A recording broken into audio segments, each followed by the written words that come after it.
नमस्कार आप सभी को। काफी सारे लोग ये सोचते हैं कि सर वैकेंसी ज्यादा है तो कट ऑफ कम जाएगी, है ना। यानी कि कम स्कोर लाकर भी मैं एग्जाम क्रैक कर सकता हूं।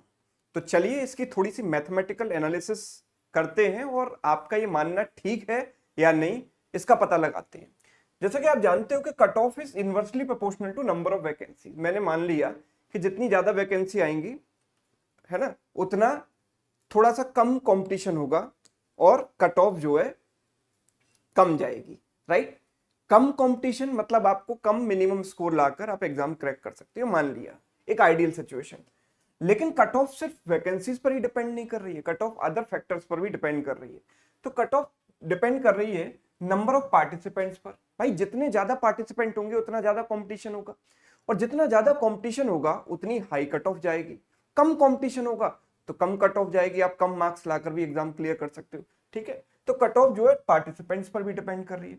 Cut off is also dependent on the difficulty level of the exam. भाई जितना ज्यादा मुश्किल पेपर होगा उतना ही कम कट ऑफ होगा, मतलब कम क्वेश्चन करके भी आप पेपर निकाल सकते हो, है ना। जैसे आईआईटी बॉम्बे वगैरह में एग्जाम होता है, जब उनके सेमेस्टर वगैरह एग्जाम होते हैं तो जो टॉपर का स्कोर है कई बार 5-6 नंबर ऐसे जाता है ना। बहुत सारे लोगों के नंबर 0 आते हैं, नेगेटिव में भी आते हैं। ठीक है। तो जितना ज्यादा मुश्किल पेपर उतनी ही कम कट ऑफ। राइट, क्योंकि बहुत कम लोग पेपर में सही क्वेश्चंस कर पाएंगे। ठीक है। तो difficulty level is one of the factors. एक चौथी चीज जो हम अक्सर मिक्स कर देते हैं वो है ability of the candidates participating in the exam. अभी सपोज करो कि बैंकिंग एग्जाम में सारे के सारे कैट क्वालिफाइड स्टूडेंट्स को बिठा दिया जाए, या फिर सारे के सारे लेट सपोज आईआईटीएंस को बिठा दिया जाए जिनकी मैथ सपोज बहुत अच्छी है, या उनकी रीजनिंग भी अच्छी है, इंग्लिश भी अच्छी है, ऐसे बच्चों को बिठा दिया जाए। सो डेफिनेटली कंपटीशन बढ़ जाएगा और कट ऑफ भी बढ़ जाएगी, क्योंकि सारे लोग अच्छा परफॉर्म करेंगे, और जब सभी अच्छा परफॉर्म करते हैं सो डेफिनेटली कट ऑफ भी बढ़ जाएगी। तो इन चार चीजों पर कट ऑफ डिपेंड करती है। हमारा मेन टारगेट है हम वैकेंसीज पर ये डिपेंड कर भी रही है या नहीं इसका पता लगाएं बैंकिंग एग्जाम्स में।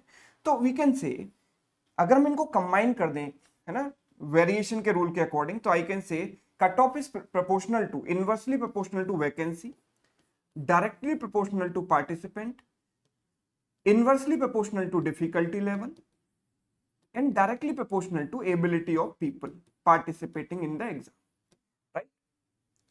अब आप एक फैक्ट यहां पर जो मिस कर रहे हो वो ये कि बैंकिंग में जो रेशियो रहता है ना, बैंकिंग एग्जाम्स में जितनी वैकेंसीज हैं और जितने पार्टिसिपेंट्स मेंस एग्जाम के लिए क्वालिफाई किए हैं उनका रेशियो हमेशा लगभग 10 रहता है।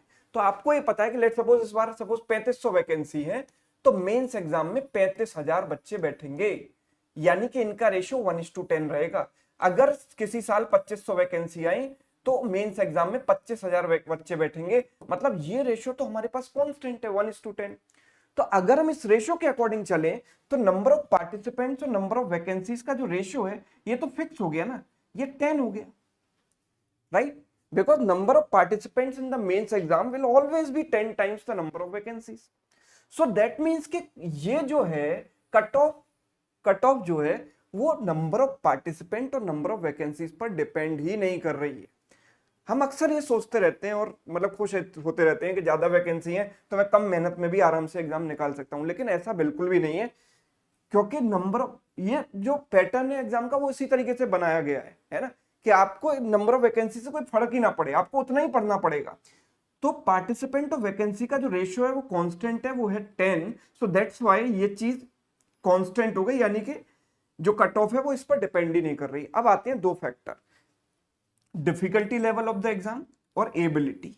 राइट, जैसे जैसे यूट्यूब वगैरह आया ना, लोगों को फ्री सेशन मिलने लगे, कोर्सेज बहुत सस्ते हो गए, एक गांव का बच्चा भी जिसमें एबिलिटी थी, काबिलियत थी, वो भी घर बैठकर पढ़ाई करने लगा बहुत कम प्राइस में। तो हुआ क्या कि लोगों की एबिलिटी बढ़ने लगी और बैंकिंग एग्जाम्स में कट ऑफ भी हाई होने लगी। तो कट ऑफ को मेंटेन करने के लिए होता क्या है कि एग्जामिनर हर साल डिफिकल्टी लेवल थोड़ा थोड़ा बढ़ा देता है। क्यों बढ़ा देता है? क्योंकि उसकी मजबूरी है ना। क्यों? क्योंकि उसे कट ऑफ मेंटेन रखनी हो। मेंटेन रखने के लिए जो एबिलिटी का इंपैक्ट है, क्योंकि अब बहुत सारे कैपेबल लोग हैं जो आराम से एग्जाम निकाल सकते हैं, बहुत अच्छा स्कोर कर सकते हैं, तो लोगों की एबिलिटी बढ़ती गई, कंपटीशन बढ़ता गया, कट ऑफ ज्यादा होती गई। तो इसके लिए हर साल क्या होता है कि डिफिकल्टी लेवल थोड़ा थोड़ा बढ़ जाता है ना। जिसकी वजह से हमारी जो कट ऑफ है वो थोड़ी मेंटेन रहती है, उतनी ज्यादा नहीं बढ़ती है, क्योंकि एक लिमिट के बाद तो आप नहीं बढ़ा सकते ना, कि 100 नंबर का अगर पेपर है तो 100 में से 140 कट ऑफ तो जाएगी नहीं, राइट। तो एग्जामिनर को वो चीज भी सोचनी है। तो इस बार जो है हर साल डिफिकल्टी लेवल भी थोड़ा बढ़ा दिया जाता है। तो आप, ये तो आपके हाथ में है नहीं, आपके हाथ में क्या है, आपकी एबिलिटी है ना। तो सब चीजों का निष्कर्ष समरी सिर्फ इतनी है कि आप भूल जाइए कितनी वैकेंसी है, आप भूल जाइए कितने पार्टिसिपेंट हैं, कितना कंपटीशन है, आप ये भी भूल जाइए कि क्या डिफिकल्टी लेवल आएगा, क्योंकि वो आपके हाथ में नहीं है। आपके हाथ में है सिर्फ आपकी एबिलिटी, आपको सिर्फ इस पर काम करना है और आपको अपने आप को उस लायक बनाना है कि चाहे जिस लेवल का पेपर आ जाए आप उसको आराम से क्रैक कर पाओ। क्योंकि पेपर की भी एक बाउंडेशन है, हमें पता है कि 15 चैप्टर है, डीआई का पोर्शन है, हमें उस लिमिटेशन में ही पढ़ना है ना। ऐसा तो नहीं है कि कुछ भी आ रहा है, डिफरेंशिएशन, कैलकुलस, वेक्टर वगैरह ये सब थोड़ी आ रहा है। हमें एक लिमिटेड चैप्टर्स पता है, उसमें आप उतना पढ़ लो, इतना ज्यादा पढ़ लो कि आपकी नॉलेज के बाहर कोई क्वेश्चन ही ना आए। सिंपल आपको इतना सोचना है। तो इस बारे में आपके क्या विचार है, ये आप मुझे कमेंट करके जरूर बताइएगा। अगर ये वीडियो आपको यूजफुल लगा है तो अपने दोस्तों के साथ जरूर शेयर कीजिएगा। चैनल पर नए हैं तो चैनल को सब्सक्राइब कर लेना। Thank you so much.